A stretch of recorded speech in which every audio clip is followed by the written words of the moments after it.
इससे पहले भी इस पर एक बार विचार भी हो चुका है, लेकिन इस बार ये इतना खूनी संघर्ष क्यों पहुंच गया? इसीलिए मैं पूछ रही हूं कि क्या एक्सटर्नल फैक्टर्स हैं, क्या इसमें अमेरिका का रोल है, क्या चीन का है, क्या पाकिस्तान का? कर्नल सिंह, देखिए, अगर हम एक्सटर्नल रोल को देखें तो उसमें आपको प्रूफ देने चाहिए। हाँ। यूएस का रोल क्यों हो सकता है? यूएस ने सेंट मार्टिन आइलैंड मांगा था अपना नेवल बेस बनाने के लिए, फिर शेख हसीना ने मना कर दिया। ये एक कनेक्शन हो सकता है। जहां तक चाइना का सवाल है, चाइना जिस तरीके से बांग्लादेश में आना चाह रहा था, शायद उसे लगता है कि इंडिया के कहने से या नज़दीकियों की वजह से बांग्लादेश प्ले अप नहीं कर रहा था।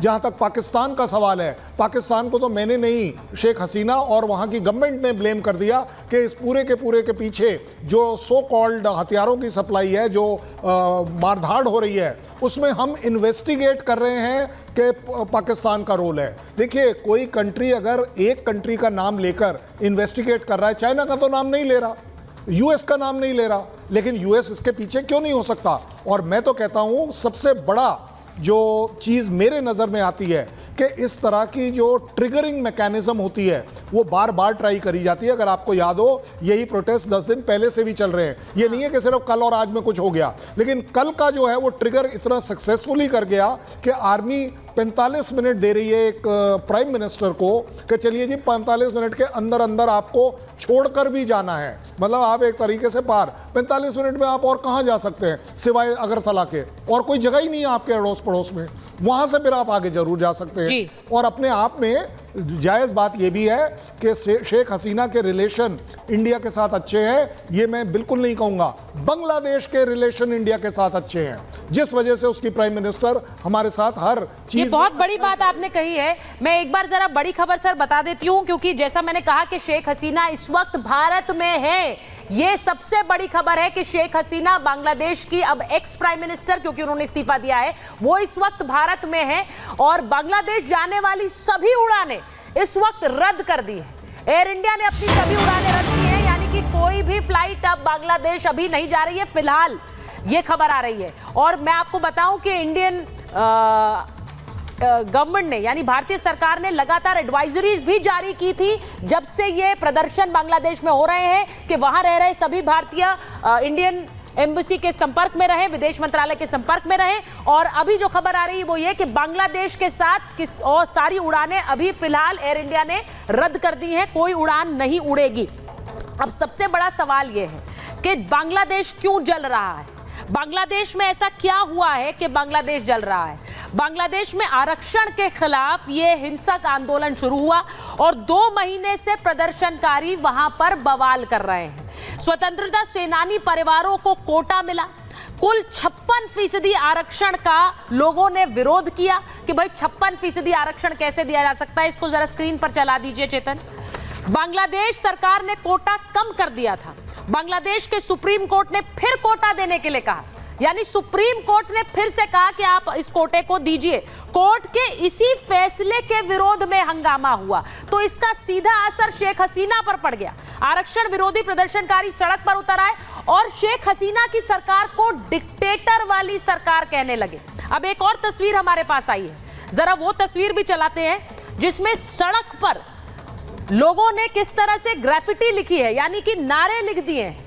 वो वाली तस्वीर जरा चला दीजिए फुल फ्रेम, क्योंकि जैसे प्रदर्शनकारी सड़क पर आगे बढ़ते चले गए सरकार पीएम हाउस की तरफ, उन्होंने कैसे सड़क पर लिखना शुरू कर दिया।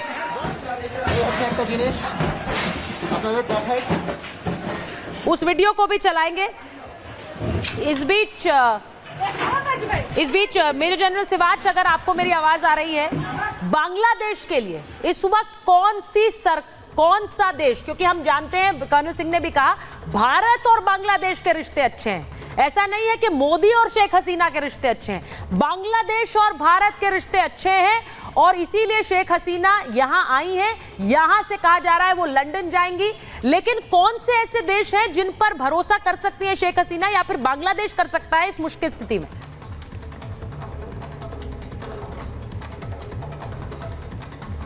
मेजर जनरल सिवाच,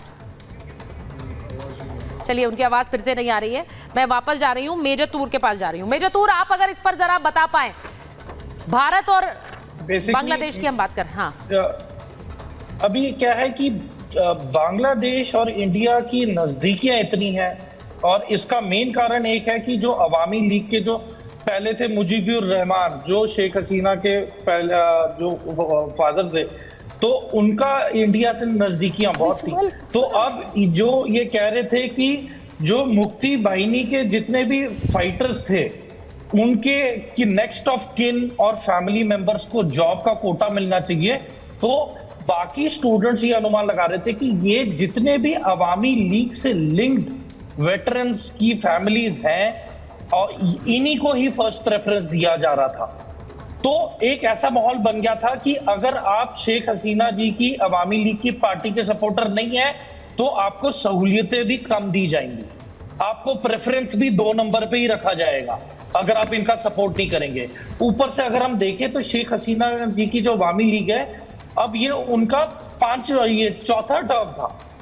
तो मतलब ऑलमोस्ट आफ्टर 15 साल लगातार अगर आपने रूल किया है, तो या तो आप इकोनॉमिकली बहुत स्ट्रांग बनेंगे, स्टैंडर्ड ऑफ लिविंग ऊपर होगा, ऐसा कुछ नहीं हुआ, बल्कि बांग्लादेश का मेन इकोनॉमिकल स्टे था उनका गारमेंट्स का बिजनेस, जो कोविड के दौरान क्रैश कर गया और सबसे ज्यादा अनएम्प्लॉयमेंट यहां पे हुई। और आईएमएफ से इन्होंने $4.8 बिलियन का मुआवजा लिया, लोन लिया।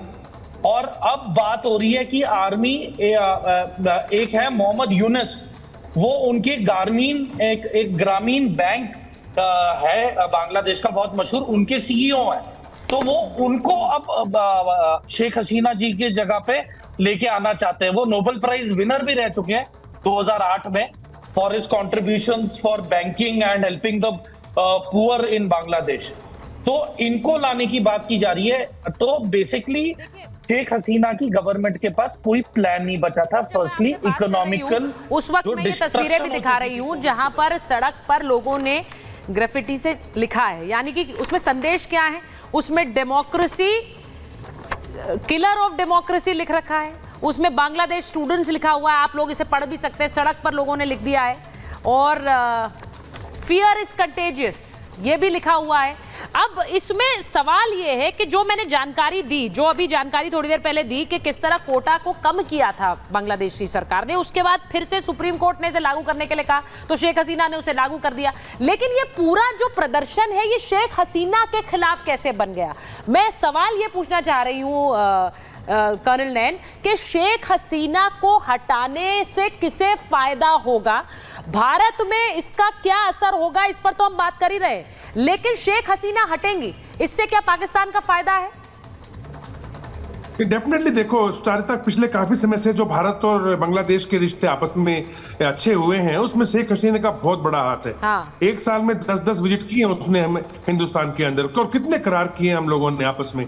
तो इस बात को पाकिस्तान जैसा देश जो हमसे चिढ़ता है, हमारा दुश्मन है, वो कैसे पसंद करेगा? लिहाजा शेख हसीना तो उसके रडार पे आएंगी आएंगी। मैं मेजर टूर की तो एक बात को थोड़ा और आगे लेके जाना चाहूंगा, जो ये बता रहे थे कि भाई वहां पे जो इतना अनएम्प्लॉयमेंट हुआ और सारा कुछ ठप हो गया, तो इस शेख हसीना पे उसका असर क्यों आया? देखिए, ये सरकार जैसे मेजर तू ने बताया कि 15 साल पहले कर चुकी थी, आगे भी बढ़ गई थी, और लोगों के दिमाग में ये चला गया कि तो रिगिंग करके आए, इस बार कम सीट आनी चाहिए थी, इनका इनकम्बेंसी फैक्टर था। लेकिन इसके बावजूद शेख हसीना की जो कैबिनेट थी, जो लोग थे, उनके अंदर गुरूर बहुत ज्यादा था, घमंड बहुत ज्यादा था, और वो लोगों को ठीक से ट्रीट नहीं कर रहे थे। इसलिए गलत इंप्रेशन लोगों में बढ़ता जा रहा था, जिसका फायदा जमाते इस्लामी ने या फिर कट्टरपंथी जो लोग थे वो, और जो कि दूसरी विपक्ष पार्टी है, उन लोगों ने इसका फायदा उठाया।